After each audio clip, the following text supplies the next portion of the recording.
থেকে ডক্টর ইউনূস সাহেব একটা কথা বলে দিতে চাই, আপনি সংস্কার করবেন ভালো কথা, যেগুলো সংস্কার করার দরকার সেগুলো সংস্কার করেন।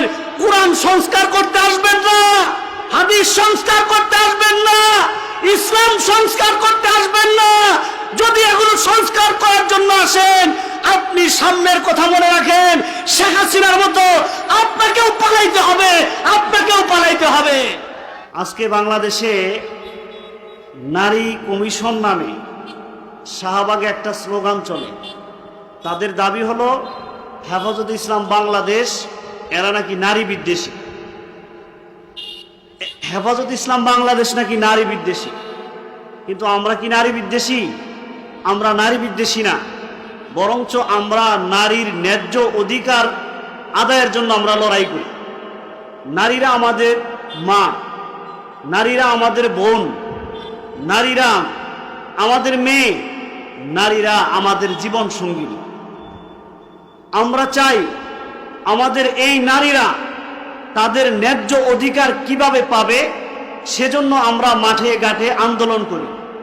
কিন্তু আমাদের এই নারীদেরকে যদি কেউ নারী কমিশন নামে, নারী সংস্কার নামে আমাদের এই নারীদেরকে পতিতা বানাইতে চায়, যদি বেশ্যা বানাইতে চায়, যদি নারীদেরকে বেপরদায় উলঙ্গ অবস্থায় মাঠে নামাইতে চায়, হেফাজতে ইসলাম বাংলাদেশ এই হেফাজতের সাথে আল্লামা মামুনুল হকের বাংলাদেশ খেলাফত মজলিস কাঁধে কাঁধ রেখে হাতে হাত রেখে তাদেরকে দাঁত ভাঙা জবাব দিতে প্রস্তুত আছি আমরা।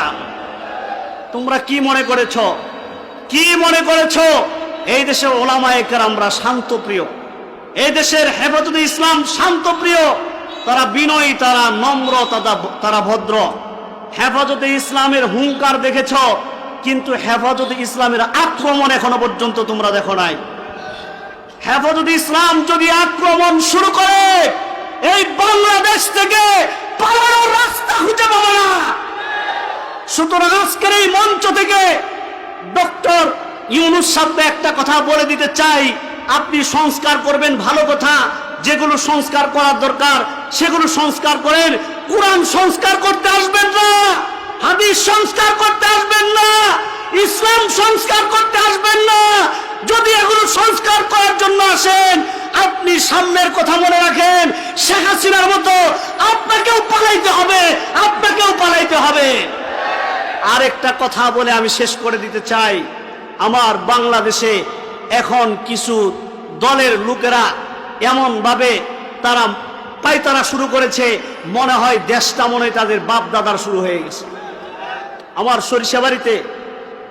সরিষাবাড়িতে গত 2 দিন আগে একজন আলেমের গায়ে হাত দেওয়া হয়েছে।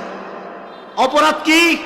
মদ পান করে, গাঁজা খায়, গাঁজা সেবন করে, এগুলোর প্রতিবাদ করার কারণে আমার সেই হেফাজতের কর্মীর গায়ে হাত দেওয়া হয়েছে। আমি রাতেই থানায় গেছি, ওসি সাহেবকে বলছি আমি এখানে বসে থাকবো যতক্ষণ পর্যন্ত এই মদ পানকারী, এই নেশাগ্রস্ত ব্যক্তিকে গ্রেফতার না করবেন আমি থানার থেকে যাব না। আমি ধন্যবাদ জানাই সরিষাবাড়ির ওসি রাশেদ সাহেবকে, আমাকে থানায় বসিয়ে এই বদমাইশ 2 জনকে গ্রেফতার করছে। কিন্তু আজকের এই মহাসমাবেশ থেকে আরেকটা কথা বলে দিতে চাই, কোন দল দেখতে চাই না, কোন পার্টি দেখতে চাই না। উলামায়ে কেরামের দিকে কেউ চোখ রাঙালে তার চোখ উপড়ে দেওয়া হবে, উপড়ে দেওয়া হবে।